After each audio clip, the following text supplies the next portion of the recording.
Good morning guys. Gusto ko lang i-video yung pagbibilang ko ng dollar. Yung naipon ko dito sa wallet ko na dollar bill na bago.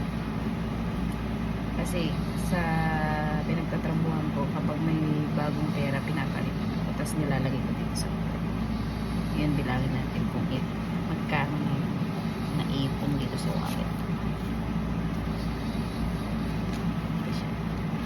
Puro bago to. Pero $1 bill lang.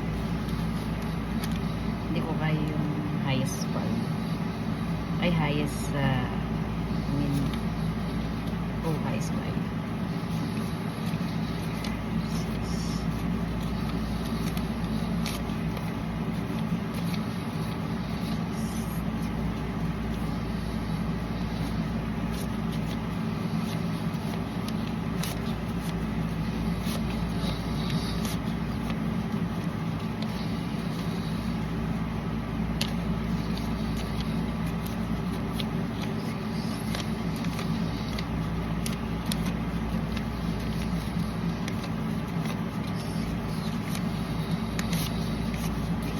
Oh, may 51 na ako.